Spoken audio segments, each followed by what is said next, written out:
כמה שוואן פיס היא סדרה מבדרת ומשמחת, מדי פעם אנחנו נקלעים לחשיכה של העולם, ומבינים שמה שרואים על פני השטח הוא לא ורוד כמו שנראה בהתחלה. במהלך הסדרה ראינו רגעים נורא אפלים ומצמררים, אז בסרטון הזה אני הולך לסכם את הרגעים הללו לפה ולדרג אותם, אז בואו ונתחיל.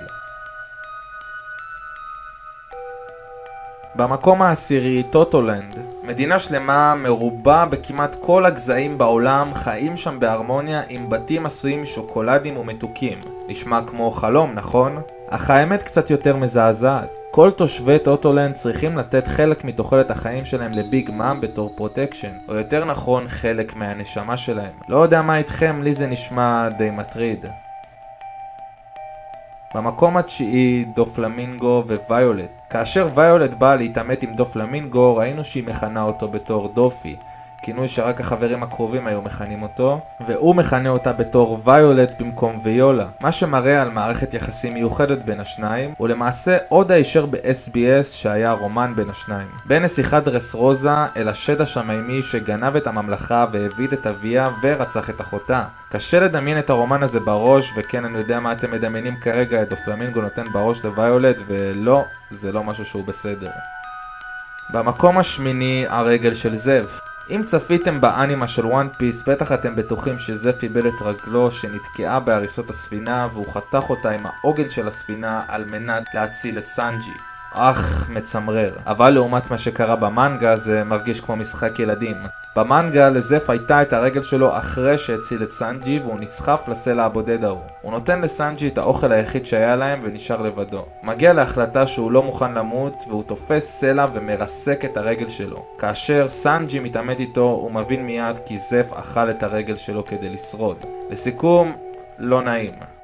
במקום השביעי, הצעצועים בדרסרוזה. ללכת ברחוב ולראות צעצועים משחקים עם בני אדם נראה בהתחלה מוזר, אבל אחר כך זה נראה דבר יחסית חמוד. צעצועים עם נשמה שמשמחים ילדים קטנים זה ממש מרגש, עד שמגלים את האמת. כל הצעצועים הם למעשה בני אדם, והודות לפרי ההובי של שוגר שמאפשר לה להפוך כל אדם שהיא נוגעת בו לצעצוע. ברגע שאותו אדם הופך לצעצוע, אף אחד לא יזכור את הקיום שלו והוא ייעלם לגמרי מהזיכרונות של כל מי שהכיר אותו.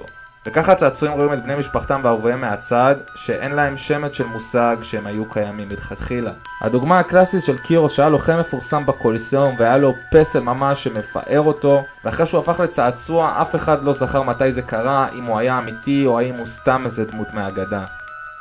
במקום השישי, צבא השיבוטים של הג'רמה. בתוך המעבדות של ג'רמה קיים החדר הזה בו שיבוטים של סופר חיילים נוצרים מסוג של אינדוס גנטי. ללא אבא או אמא, חיילים מושלמים, ללא דעה וללא רגשות, פשוט ממלאים פקודות. תוך 5 שנים שיבוט יהפוך מ-0 לגיל של אדם בוגר, דבר שבאמת מזעזע. במקום החמישי, העבדות. בשבונדי יש עולם מחירות פומביות בשם Human Shop, שם מצילי העולם והטנריוביטו יושבים בנחת שלהם וקונים עבדים שהם למעשה בני אדם או גזעים אחרים, או לרוב בעצם גזעים אחרים, ממדינות שלא חברות בממשלה העולמית. ברגע שהאדם נלכד בתור עבד הוא מקבל קולר לצוואר שיתפוצץ אם ינסה לברוח. העבדים האלה מושפלים ומבוזים בדרכים הכי קשות שיש, ורובם מעדיפים למות מאשר לחיות, כמו אותו פיראט שנשך את לשונו במטרה להתאבד במכירה הפומבית, או למשל העבדים בדרגנוע במריג'ואה שצריכים להזיז אותו במהירות המושלמת, שיהיה לעוברים ושבים נוח להתקדם, כי כנראה הצליחו להמציא שיבוטים בעולם של וואן פיס, אבל להמציא מדרגות נאות זה היה קצת מסובך. במקום הרביעי, סיפור העבר שלו. בעקבות הרעלה של העופרת הלבנה שהייתה נפוצה מאוד בעיר פלוון שממנה לא מגיע, כל תושבי העיר נדבקו במחלה, ובמשך עשרות שנים, עם השנים תוחלת החיים הלכה וירדה, והגיע למצב שילד בגיל שלו לא יזכה להתבגר. מדינות שכנות ראו במדינה הזאת כמצורעים ופחדו כי הם עלולים להדביק אותם, אז הם פלשו במטרה לתאר אותה. בזמן שאחותו שלו מטופלת בבית החולים, הוא מוצא את הגופות של ההורים שלו.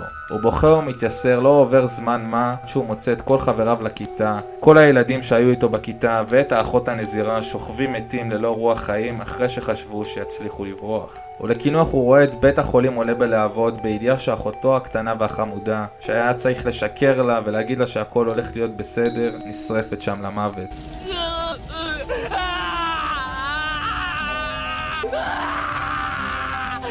אותי אישית זה סיפור העבר שהכי הציב אותי. על מנת לברוח מפלבנס לא היה צריך להסתתר בתוך ערימה של גופות שהובלו משם. אני לא הייתי רוצה להתחלף איתו. במקום השלישי, ניסויים בבני אדם. במשך שנים הממשלה העולמית ניסתה ליצור ענקים מבני אדם, על מנת להגדיל את הכוח הצבאי שלה מן הסתם, אבל נראה שהיא עדיין בחיים לא הצליחה לעשות זאת, והכי קרוב להצלחה זה ככל הנראה הנאמברס. עד שהגיע סיזר קלאון שחשב שיש לו את המפתח ליצירת הענקים. לקחת ילדים קטנים או למעשה לחטוף אותם, ולהזריק להם כל סוג של סם עד שמשהו יעבוד. כתוצאה מכך ילדים רבים נחטפו, ועם ורגו שחיפה על כך, וסיזר גרם לילדים מסכנים להפוך לנרקומנים שמוכנים להרוג רק בשביל עוד מנה. במקום השני, הריסת אוהרה.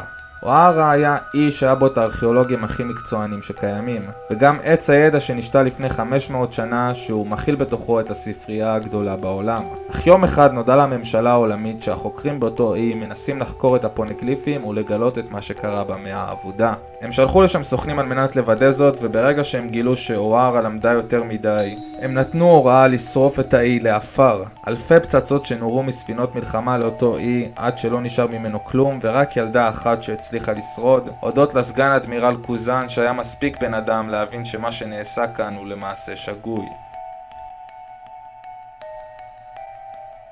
לפני שאנחנו מגיעים למקום הראשון, אני רוצה לבקש מכם לעשות סאבסקרייב לערוץ, זה מאוד יעזור לי. ובמקום הראשון, סיפור העבר של ביג מאם. נתחיל מזה שההורים שלה עזבו אותה כי הם התייאשו ממנה והבינו שהאדם היחיד שיכול לדאוג לה הוא הנזירה הטובה אמא קרמל. קרמל הייתה מנהלת של בית יתומים בו ילדים מכל הגזעים חיו בהרמוניה. על פני השטח זה נשמע מצוין, אבל האמת היא שאמא קרמל מתעסקת בסחר בילדים והיא מוכרת לממשלה ילדים שיש להם פוטנציאל להיות חזקים ובעלי ערך לממשלה. לינלין סומלה מגיל צעיר כנכס הכי חשוב של אמא קרמל, לכן היא לא יכלה לתת לענקים באלבף לפגוע בה והייתה חייבת לעזוב. כשיום ההולדת שלה הגיע, קרמל והילדים הכינו לה מתוקים מפוצצים בקרם, שזה היה המאכל האהוב עליה באותה תקופה. שלידה יושבים כל חברי בית היתומים ואמא קרמל, לינלין הייתה מאושרת כל כך שהיא אכלה בלי לשים לב.